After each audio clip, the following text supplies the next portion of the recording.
देखने वाले हैं कि आयुष्मान भारत योजना के अंदर हमें अपना जो नाम है वो कैसे जुड़वाना है। अगर आपके पास में आयुष्मान भारत योजना का जो हेल्थ कार्ड है वो नहीं है, जिस पर सरकार की तरफ से हर साल 5 लाख रुपए तक का मुफ्त में ट्रीटमेंट दिया जाता है, तो ये जो कार्ड है बनाने के लिए आपको लिस्ट के अंदर कैसे नाम जुड़वाना है, कैसे केवाईसी करना है, सारी इंफॉर्मेशन इस वीडियो के अंदर देने वाला हूँ। इसके लिए सबसे पहले तो हमें अपना जो ब्राउजर है वो ओपन करना है और यहाँ पर हमें सर्च करना है CGRMS पोर्टल। तो हमारे सामने ऑफिशियल वेबसाइट आ जाएगी। इसका लिंक वैसे हमने वीडियो के डिस्क्रिप्शन में भी दे रखा है, जहां से भी आप डायरेक्टली इस पोर्टल पर आ सकते हो। अब यहाँ पर इस पोर्टल पर आओगे, क्योंकि गवर्नमेंट का पोर्टल है तो कुछ परमिशन यहाँ पर अलाउ करने के लिए बोली जा सकती है, जैसे कि लोकेशन की अलाउ कर देना है और इसके बाद में यहाँ पर अब आपको लॉग इन करना होगा, तभी हम कोई भी काम यहाँ पर कर पाएंगे। इसके लिए यहाँ पर ऑप्शन दिखेगा जिसमें कि कैप्चा कोड जो दिखाया गया है, ये जो कैप्चा कोड है कैपिटल स्मॉल जैसा है सेम यहाँ पर फिल करना है और स्कीम के सेक्शन में आना है। यहाँ पर ऑप्शन आपको मिलेगा प्रधानमंत्री जन आरोग्य योजना PMJAY, तो हमें इसी का सिलेक्शन करना है। इसके बाद में रजिस्टर गवर्नेंस एज के सेक्शन में आना है। तो यहाँ पर आप सभी से पूछा जाएगा आप किस कंसर्न को रजिस्टर करना चाहते हो। तो जैसे कि हमारा जो नाम है योजना की लिस्ट के अंदर मौजूद नहीं है, हमें नया कार्ड बनवाना है, तो हमें अदर वाला जो ऑप्शन है वो यहाँ पर सेलेक्ट करना है। अगर किसी को कोई कंप्लेंट करनी है, तो जैसे कि हॉस्पिटल के खिलाफ करनी है, कोई ट्रीटमेंट करने के लिए मना कर रहा है, कोई ऐसा इशू है, तो आप यहाँ पर अलग ऑप्शन सेलेक्ट कर सकते हो। जैसे कि हमें नाम जुड़वाना है, हम यहाँ पर अदर सेलेक्ट करेंगे और इसके बाद में एक पॉपअप आएगा, तो यहाँ पर हमें यस के ऑप्शन पे क्लिक करना है। अब यहाँ पर हम अपना जो मोबाइल नंबर है दर्ज करेंगे और इसके बाद में वेरीफाई के ऑप्शन पे क्लिक करेंगे। तो आपके मोबाइल फोन पर एक OTP आएगा मैसेज के माध्यम से, वो कोड आप यहाँ पर दर्ज करोगे और सबमिट करोगे। तो इस तरीके से हम लॉगिन हो चुके हैं, आप भी इसी तरीके से लॉगिन हो जाओगे। कुछ लोगों को हो सकता है दिक्कत आए, अगर उनका जो मोबाइल नंबर है कभी भी इस पोर्टल पर यूज नहीं हुआ है, तो उस केस में रजिस्टर के ऑप्शन पे क्लिक करके आपको लॉगिन करना होगा। सेम प्रोसेस रहेगा, उसमें नाम एक्स्ट्रा पूछा जाएगा और आप सेम पोर्टल पर आ जाओगे।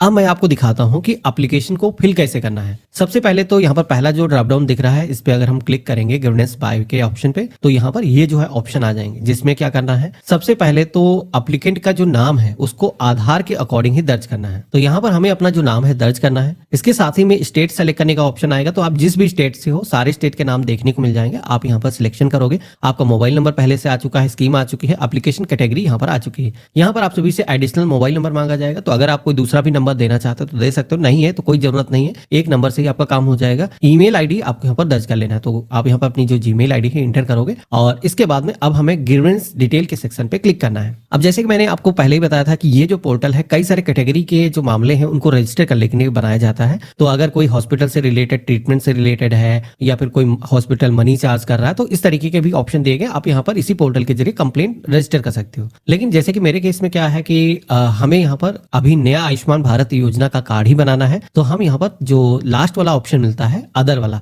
हम इसी का सिलेक्शन करेंगे। अब इसके बाद में आप देखोगे कि हमारे सामने कुछ ऑप्शन आए हैं जिसमें से सिलेक्शन करना है जो हमारी कंप्लेंट है वो किस कैटेगरी है। तो यहाँ पर ऑप्शन दिया गया जैसे कि EKYC से रिलेटेड है, नाम नहीं है लिस्ट के अंदर, तो बिल्कुल यही वाला ऑप्शन हम सेलेक्ट करेंगे, क्योंकि लिस्ट के अंदर नाम नहीं है, जिसकी वजह से आयुष्मान भारत योजना का जो कार्ड है हमारा नहीं बन पा रहा, हम KYC नहीं कर पा रहे। तो हमने यहाँ पर सिलेक्शन किया है। इसके बाद में अब यहाँ पर डिस्ट्रिक्ट पूछा जाएगा, तो आपका जो भी डिस्ट्रिक्ट लगता है यहाँ पर लिस्ट में से सिलेक्ट करोगे और प्रधानमंत्री जन आरोग्य योजना की जो आईडी है वो यहाँ पर मांगी जाएगी। अब ये आईडी क्या होती है, तो आयुष्मान भारत योजना के हेल्थ कार्ड पर होती है, लेकिन ये जो है ऑप्शन सभी के लिए है। तो मेरे लिए अभी जैसे कि आईडी है नहीं हमारे पास, नया कार्ड बनेगा तब आएगी, तो हमें यहाँ पर फिल करने की जरूरत नहीं, इसको ब्लैंक छोड़ सकते हैं। अब आप देखोगे कि यहाँ पर एक बॉक्स दिया गया है जहां पर हमें अपनी जो कंप्लेंट है वो रजिस्टर करना है या फिर रिक्वेस्ट करना है कि आयुष्मान भारत योजना का जो हेल्थ कार्ड है, इस योजना का जो बेनिफिट है हमें दिया जाए। इसके लिए सबसे पहले तो यहाँ पर जो टेक्स्ट बॉक्स दिया गया है, इसमें आपको जिस भी लैंग्वेज के अंदर लिखना चाहते हो, जैसे कि कोई भी चाहे तो इंग्लिश के अंदर लिख सकता है या फिर आप यहाँ पर इस पर क्लिक करके आप अपनी जो लैंग्वेज है वो चेंज कर सकते हो। जैसे कि आप देखोगे कि हमने हिंदी यहाँ पर सिलेक्ट किया है, तो हम चाहें तो हिंदी के अंदर भी यहाँ पर मैसेज को टाइप कर सकते हैं।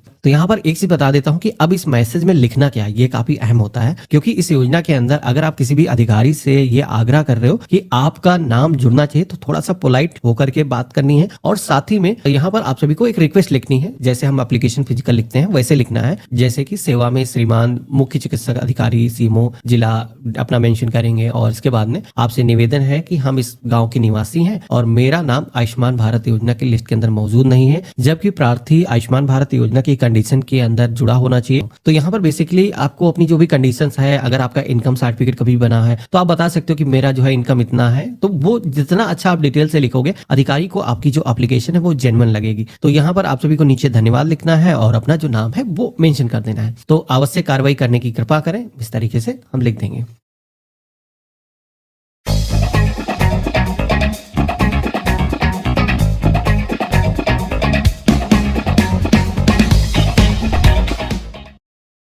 E tu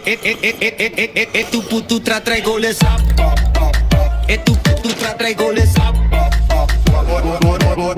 ચિપ્સ આપી દો. મને પણ. Che truppa sadrelolo. Payment received. યાર તારું બેંક સ્ટેટમેન્ટ આટલું લાઇટ કઈ રીતે? યુપીઆઈ લાઇટ થી. યુપીઆઈ લાઇટમાં બસ એક અમાઉન્ટ ભરો અને બેંક સ્ટેટમેન્ટમાં દરેક નાના ટ્રાન્ઝેક્શનની એન્ટ્રીથી મુક્તિ મેળવો. યુપીઆઈ લાઇટ, લોડ નહીં લો.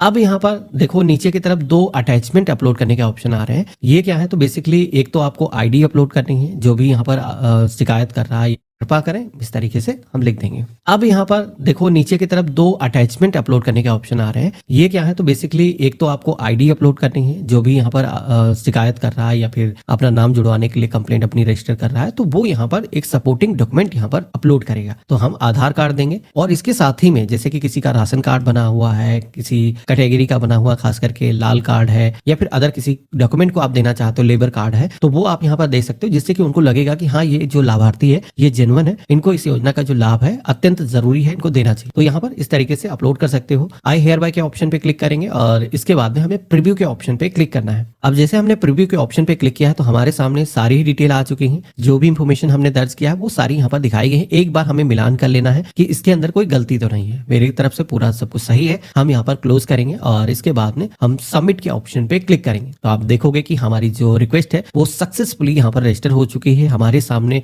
जो यूजीएन नंबर है वो यहाँ पर जनरेट होकर के आ चुका है। अब ये जो प्रधानमंत्री जन आरोग्य योजना का जो एप्लीकेशन नंबर मिला है इसे आप अपने पास में नोट करके रख सकते हो। कभी भी अपना जो एप्लीकेशन है उसका स्टेटस जानना है तो आप यहाँ पर आकर के पोर्टल के माध्यम से ट्रैक कर सकते हो। कभी भी अगर आपको अपना जो कंप्लेन है वो वापस लेना है तो यहाँ पर विड्रॉ गिवनेस का ऑप्शन मिलता है। आप इस तरीके से वापस भी ले सकते हो अगर किसी को ऐसी इशू पड़ता है। मेरे केस में जैसे कि आप देखोगे कंप्लेंट रजिस्टर हो चुकी है। सरकार की तरफ से अभी जो है इस पे कोई एक्शन नहीं लिया गया क्योंकि जस्ट हमने अभी कंप्लेंट रजिस्टर करी है। सबमिटेड में यहाँ पर दिख रहा है। जैसे गवर्नमेंट की तरफ से कुछ एक्शन इस पे लिया जाएगा तो यहाँ पर उसका जो स्टेटस है वो अपडेट हो जाएगा। अगर आप एक पात्र लाभार्थी होंगे तो आयुष्मान भारत योजना की लिस्ट के अंदर आपका जो नाम है वो सम्मिलित हो जाएगा और यहाँ पर भी आपके रिक्वेस्ट के अंदर दिखेगा कि एक्शन क्या लिया गया है। आप अगर इसे प्रिंट करना चाहते हो तो प्रिंट करके अपने पास में सेव करके रख सकते हो। ये जो कंप्लेंट है आपकी रजिस्टर हो चुकी है। हालांकि इस प्रोसेस के अंदर थोड़ा सा समय लगता है, करीब मान के चलो 20 से 25 दिन तक का समय लग सकता है। तो आप सभी लोग चाहो तो फिजिकली ये जो एप्लीकेशन है दर्ज करने के बाद में इसका जो एप्लीकेशन नंबर है ये आपको प्रिंट कर ले लेना है और प्रिंट लेने के बाद में अपने जो दस्तावेज हैं जैसे कि आधार कार्ड हो गया, आपकी जो इनकम है कम है ये बताने के लिए आपके पास में जो भी साक्ष्य हैं, अगर राशन कार्ड बना हुआ है या फिर आप सभी के पास में आय प्रमाण पत्र है तो वो आप दे सकते हो। तो आप सभी को क्या करना है, ये सारे दस्तावेज ले जाकर के आपको अपने सीएमओ ऑफिस के अंदर सबमिट करना है। अगर आप जल्दी इस पे एक्शन चाहते हो तो ऐसा आप कर सकते हो, नहीं तो गवर्नमेंट की तरफ से इसके अंदर जब सबको जवाब दिया जाएगा तो आपको भी यहाँ पर जवाब मिलेगा। तो इस तरीके से भी आयुष्मान भारत योजना के अंदर अपना जो नाम है जुड़वाने के लिए आप रिक्वेस्ट दे सकते हो। लेकिन यहाँ पर ये जो ऑप्शन है केवल उन्हीं के काम आएगा जिनके परिवार का किसी भी सदस्य का नाम पहले से नहीं जुड़ा है, उन लोगों को इस प्रोसेस से जुड़वाना है। लेकिन अगर आपके परिवार का किसी भी सदस्य का नाम जैसे कि आपके माता पिता हो गए, दादा दादी हो गए, उनका नाम पहले से अगर जुड़ा हुआ है तो ये प्रोसेस आपके केस में काम नहीं करेगा। उस केस में एक डिफरेंट तरीका होता है जिसमें कि आप अपने परिवार के अंदर ऐड ऑन करते हो अन्य मेंबर को। तो वो प्रोसेस अगर किसी को देखना है तो उसका लिंक मैं वीडियो के डिस्क्रिप्शन में दे दूंगा या फिर आई बटन पे दे दूंगा, जिसमें कि उसमें आप खुद से आसानी से अपना जो नाम है वो जुड़वा सकते हो। और वो ऐसे सदस्य हो सकते हैं जो कि परिवार के अंदर कोई भी शादी होकर के नई महिला आई है या फिर कोई बच्चा है जो पहले छूट गया था या फिर अभी उसका जन्म हुआ है, तो ऐसे लोगों के जो नाम है वो जुड़वाए जा सकते। बाकी जिनकी जो एज है 70 साल से ऊपर है उनको नाम जोड़ने की जरूरत नहीं, डायरेक्टली उनका आयुष्मान कार्ड की जो केवाईसी वो हो जाती है। हमने ऑलरेडी इन सारे टॉपिक पर बहुत सारे वीडियो बना रखे हैं। वीडियो के डिस्क्रिप्शन में हमारे अन्य वीडियो के जो लिंक हैं आपको मिल जाएंगे, जहां पर क्लिक करके आप देख सकते हो। बाकी आज का वीडियो आप सभी को कैसा लगा मुझे कमेंट बॉक्स में लिख करके जरूर बताना। चैनल पे नए हो सब्सक्राइब कर लेना। हम मिलते हैं ऐसे ही एक नए वीडियो में, तब तक के लिए गुड बाय।